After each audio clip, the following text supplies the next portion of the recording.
जय श्री गणेश। आज मैं आपको अधिक मास का 27वां अध्याय कहने जा रही हूँ। श्री नारायण कहने लगे, वाल्मीकि ऋषि इस प्रकार राजा दर्दनुआ को उद्यापन विधि बतलाकर कहने लगे, हे राजन, तेरा कल्याण हो। अब मैं पाप नाशनी सरयू की ओर जाता हूँ। तब राजा आनंद युक्त स्त्री सहित उनकी पूजा करने लगा। ऋषि ने राजा की पूजा को अंगीकार कर उसे आशीर्वाद दिया। तब सायकाल हो जाने पर वाल्मीकि ऋषि वहाँ से चल दिए। राजा भी सीमा तक पहुँचाकर अपने घर आया और अपनी रानी गुण सुंदरी से कहने लगा, हे सुंदरी, राग द्वेष वाले गंधर्व नगर के समान इस असार संसार में मनुष्यों को क्या सुख है। अध्रुव शरीर को छोड़कर ध्रुव को प्राप्त करने के लिए, श्री पुरुषोत्तम का स्मरण करने के लिए मैं वन में जाता हूँ। तब वह पतिव्रता ऐसे वचन सुनकर अत्यंत नम्रता से हाथ जोड़कर कहने लगी, हे पतिदेव, मैं भी आपके साथ चलूंगी। पतिव्रता स्त्रियों के लिए तो पति ही देवता है। इस प्रकार प्रिया का वाक्य सुनकर और अंगीकार करके राजपुत्र का राज्याभिषेक कर स्त्री के साथ तत्काल मुनियों से सेवित वन को चला गया। इस प्रकार व्रत की विधि में स्थित हुए तपोनिधि राजा की वह पतिव्रता रानी सेवा में तत्पर रही। राजा के इस प्रकार करते हुए संपूर्ण पुरुषोत्तम मास के समाप्त होने पर तत्काल वहां पर विमान आया और विमान पर चढ़कर वह सुंदर नवीन शरीर धारण कर तत्काल गोलोक को चले गए। श्री नारायण बोले, हे नारद, इस पृथ्वी तल में पुरुषोत्तम के समान कुछ भी नहीं है। 1000 जन्मों तक तप करने से भी वह फल नहीं मिलता जो पुरुषोत्तम के सेवन से मिलता है। जैसे बंदर के 3 रात्रि स्नान करने से करोड़ों जन्मों के पाप नष्ट हो गए थे, श्री पुरुषोत्तम मास में अनजाने ही उस दुष्ट बंदर के स्नान होने से पूर्व कुकर्मों का नाश हो गया था और वह सुंदर शरीर धारण कर विमान पर चढ़कर गोलोक को चला गया था।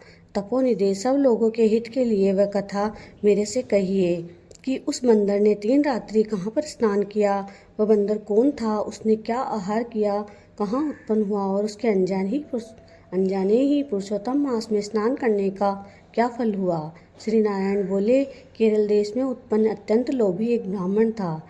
इस कर्म से लोक में वह कंदर्य यानी कंजूस नाम से विख्यात था। यद्यपि उसके पिता ने उसका नाम चित्रशर्मा रखा था। वह कभी भी कोई धार्मिक कृत्य न करता था। एक वन में विचरने वाला माली उसका मित्र था। वह ब्राह्मण सुदेव अपने उस माली मित्र के पास जाकर रुककर बारंबार अपना दुख कहा करता था कि नगर में रहने वाले सदैव मेरा तिरस्कार करते हैं, इससे इस नगर में रहना कठिन हो गया है। वह माली उसको दीन जानकर दया करता हुआ बोला, हे कदर्य, तुम इस समय बाड़ी में रहो। वह कदर्य माली के वचन सुनकर बड़े आनंद से उस बाड़ी में रहने लगा। नित्य उसके निकट रहता और उसकी आज्ञा का पालन करता। इससे उस माली का उस ब्राह्मण पर दृढ़ विश्वास हो गया।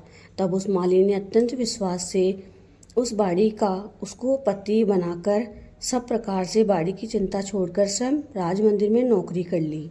इधर लोभ से अत्यंत दुर्बल वह कंदर्य बेचने से बचे हुए फलों को बड़े आनंद से निर्भर होकर खाने लगा। उस बाड़ी से उत्पन्न हुए द्रव्य को निर्भर होकर आप ही ग्रहण कर लेता और जब बाड़ी का माली पूछता तो असत्य बोलकर बहाना करता। इस प्रकार बुढ़ापे में गलित शरीर वाला वह दुर्बुद्धि कदर्य 87 वर्ष का हो गया। तत्पश्चात वह मूढ़ बुद्धि वाला कदर्य मृत्यु को प्राप्त हो गया। उसको जलाने के लिए काष्ठ भी नहीं मिला। वेदों को जानने वाले कहते हैं कि बिना फल भोगे पाप नष्ट नहीं होते। मरने के पश्चात वह यमदूतों से मुदगरों की मार से हाहाकार करता हुआ अति भयंकर यम मार्ग को चला। विलाप करते हुए उस ब्राह्मण को यमराज के दूत यमराज के निकट लेकर गए। चित्रगुप्त उसको देखकर, उसके शुभ अशुभ कर्मों को देखकर अपने स्वामी धर्मराज से कहने लगा कि यह कदर्य ब्राह्मण अधम है। इस दुर्बुद्धि वाले धन के लोभी का कुछ भी सुकृत्य नहीं है। यह बाड़ी में रहता हुआ बड़े पाप कर्म करता रहा। बाड़ी के पति मालिक से विश्वासघात किया। श्री नारायण बोले, हे नारद, इस प्रकार चित्रगुप्त के वाक्य सुनकर धर्मराज अत्यंत क्रोध से भरे हुए वचन बोले, यह 1000 वर्ष तक बंदर की योनि में रहे और विश्वासघात का फल इसको बाद में मिलेगा। जय श्री गणेश।